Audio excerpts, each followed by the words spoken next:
Alright guys, here's another video I been wanting to make for a while. Just a quick recipe that I learned a long time ago. It's turned out to be pretty good. It's stuffed spaghetti squash.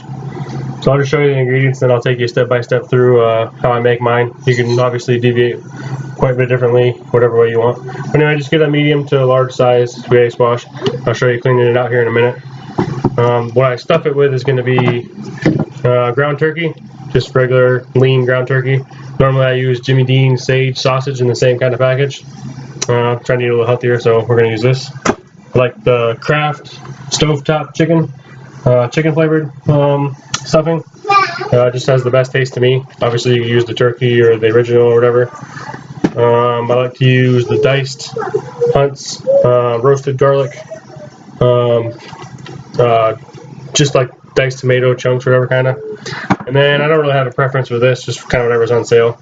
Just a little bit of tomato sauce, nothing really special. And then on top will be, I think I got some Mexican shredded cheese or something like that. Usually you can use mozzarella or whatever. But I'll go ahead and get cleaning this spaghetti squash real quick, and I'll show you guys what it looks like, and we'll move on to the next step. Alright, so real quick, here's what it looks like, cut in half. Just use this big knife here, and then I use the big spoon to clean it out. You can see the one on the left is clean, the one on the right. It's just what it looks like when you first cut it open. So I'll get them both cleaned out, and then I'll just rinse it with some warm water, and we'll get these things on there boiling, and we'll start working with that turkey and stuff. Alright, so here they are, barely fitting in this pot. I'm going to have to kind of situate them around as I'm cooking them. What I do is I put them in there, get them pretty, it's better if you have them completely submerged. I put mine in and then bring it up to a boil. Once it gets up to a boil, I let it boil for about 30-45 minutes. Not a real hard boil, obviously, because this will boil over pretty easily. But yeah, once you get them cleaned out, cleaning them out is easy. It's just like a pumpkin, a little less slimy. Got big seeds like that. And the hard part really is cutting it in half, because if you force the knife through, it'll split where it wants to, and it won't be even halves. So you got to kind of get a real sharp knife and saw your way through. Center yourself on the stem. But yeah, we'll get this boiling, and here's my new cast iron pan. It's a 12-inch Lodge. Thanks to old Chevy 4x4 and Calvin's Corner 72, I decided to grab me one. Been wanting to do it for a while anyway. So been working with it for about a week now, keeping it greased up and stuff. So we'll go ahead and start cooking that turkey in there, and I'll show you that here in a minute. Alright, so I got my turkey in. As you can see, the spatula that I'm using, it's the not a flimsy spatula, it's plastic, but the head of it's the actual spatula portion of it is pretty hard, and it also works really good to clean out your cast iron pans, almost like as a scraper or whatever. But yeah, just cooking on like I don't know, like 4 or 5, kind of slow, and then I'll drain it. And what I do is I'll go ahead and use the juice from this or from the sausage. Normally I'll use that to work in with the instant stuffing, and it actually works really well, kind of killing 2 birds with 1 stone rather than having to mix it with hot water and butter and all that stuff. I'll throw a good chunk of butter in there just for a little bit of flavor, and we'll get it mixed up, and I'll throw some tomatoes in there, and we'll be waiting on this stuff to boil here for a while anyway. So we'll keep with you, and I'll show you more here in a minute. Alright, so here we go. We got my meat pretty much all the way browned down. Gonna let it cook off here for a few more seconds, and then I'll drain it and get most of this juice out of here. Normally it's more of a grease because I usually use the sausage, but this is like it's really watery. So I'll take quite a bit of that out, and then we'll go ahead and just mix the stuffing in with it, and I'll show you that. Alright, so here we go. See in the center there, big old slab of butter, about a quarter of a stick or so, and then I just dumped in all my other stuff with it, and then I'll just take a warm glass of water, and as I'm mixing it, if it needs to be softened up a little bit more, then I'll go ahead and mix a little bit of that in and keep mixing it up. Here we go. We got this boiling up pretty good, so we'll let it boil about that hard for about 30 minutes, and like I said, we'll move it around, we'll switch it around here and there, make sure that it all gets good coverage. So we'll probably let these ones go for about 40 minutes. Just because they're not fully covered. And the one other thing that I'm going to go ahead and put in here is going to be this right here. I'm going to put in the crushed diced tomatoes, whatever you want to call them, probably about half a can. We'll mix them through and see what it's going on with. And yeah, so we'll get back with you guys here in a few minutes once I get this all mixed up, and we'll show you what it looks like, and that stuff is delicious. Alright, so as we can see, I resituated these real quick, trying to get them working back and forth so that they both get done evenly.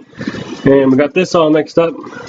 Sorry guys, my video's turning out crappy. I'm really trying to do this just for my, I got like a little small notebook laptop, and trying to do it with the just the webcam thingy, so probably won't turn out the best, but look at that stuff right there, nice and soft. I added a little bit of water and mixed it all together. As you can see, the tomatoes are in there, and that stuff right there, if you grab a spoon, you can eat some of that right there. That's pretty good stuff right there. And here's my cheeses, just the different whatever I had, kind of whatever was on sale there at the local grocery store. A little bit of mozzarella and a little bit of Mexican style. So we'll keep cooking, enjoy a nice carb-free monster, and we'll show you guys more here in a minute. Hopefully this video turns out okay. Just out here jamming in the kitchen, listening to some music and getting this stuff cooked up, taking it over to a friend's place as a side dish. Alright guys, so all my stuff's boiling away.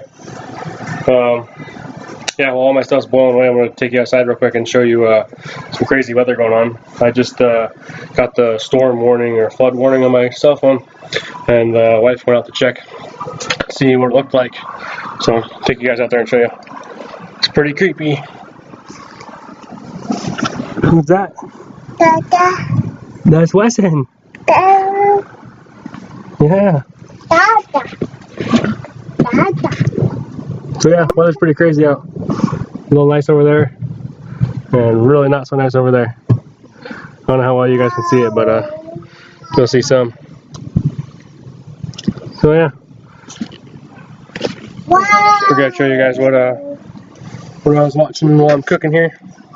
Kind of hard to go back and forth through the apartment. As you can hear, my son came to visit and my wife, so pretty awesome that they're here. They're getting ready to leave here early next week, so this is one of my wife's favorite dishes, so decided to make it for her. And we had a barbecue with some friends, so we figured, hey, we bought all this stuff at the grocery store, might as well cook it up and go share it with some other good friends. So yeah, got about another 20 minutes of boiling to do here, and probably another 10 or 15 and I'll switch them back again, and we'll go from there. So I'll show you guys more here in a bit. Alright guys, so we're still boiling away here, pecking away, let this stuff boil away. And another trick I do, it's hard to tell how much to put in each half, so if you just split it in half in the pan, saves the guesswork. But yeah, if you guys haven't tried spaghetti squash, it's a really healthy alternative to pasta. If you like pasta, pretty much anything with it goes really good with any tomato-based sauce. I've never tried it with an Alfredo-based sauce, but pretty much any tomato sauce, any kind of meat you want to make in there, and you'll see once you peel it off why they call it spaghetti squash, because it looks like spaghetti. And slightly different taste. If you don't like regular squash, don't be scared of spaghetti squash, because I hate regular squash, and I love this stuff. It's just a completely different texture. It's not mushy. It's like long and stringy, and if you cook it, a lot of people cook theirs.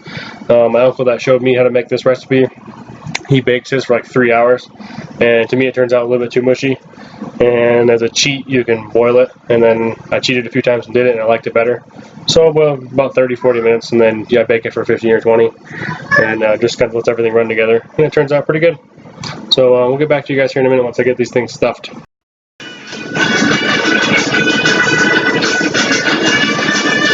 Dance, dance, dance!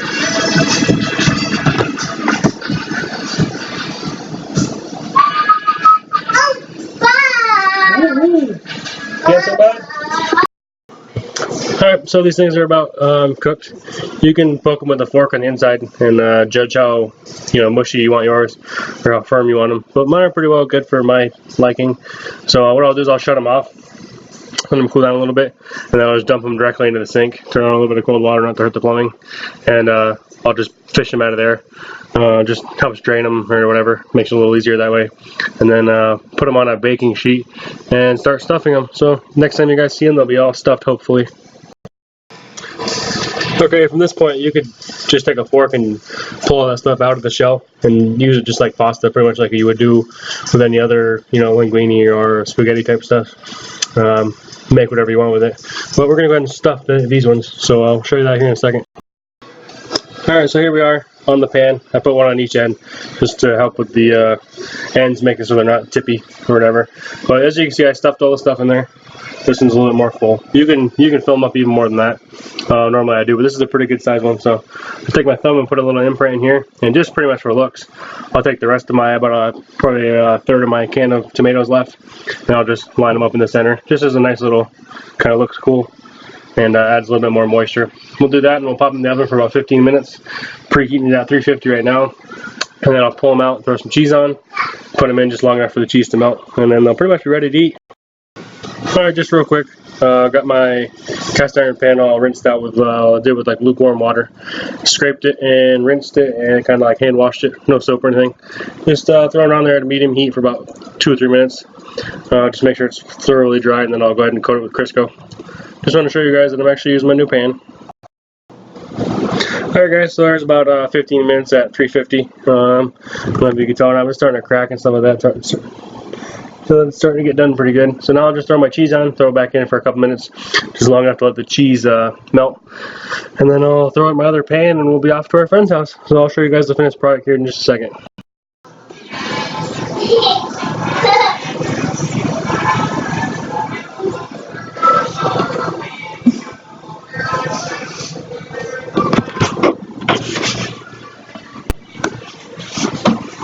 Hello. Weston being crazy. Jump! Jump on the bed! Alright guys, check it out. Here's the finished product. I'll take it over to the friend's barbecue there and pop it in their oven to finish it off the rest of the way, just to make sure the cheese is fully melted. Didn't have enough room for the Mexican style cheese. Just ended up using the mozzarella that I had left over. And let me just a second. So I got the music blaring out here in the kitchen. But yeah, and then I'll just use the sauce that I got over here. Let me grab it real quick. I'll slice it, and then just basically pry it out of the cone, out of the little shell. And it's not gonna look pretty. Just mush it all together and eat it like almost like a lasagna or something. But yeah, you put on as much of the tomato type sauce as you want. And yeah, so that's it. Pretty quick, pretty easy. It's like what, 5 ingredients, something like that. It takes about an hour and a half or whatever hour to cook it up, and it's really good. A lot of people like it. So I hope you guys enjoyed, and hopefully we'll get another video out here pretty soon. And hopefully this video turns out. If not, then you guys won't see it. So thanks for watching, liking, comment, and subscribing. Thank you.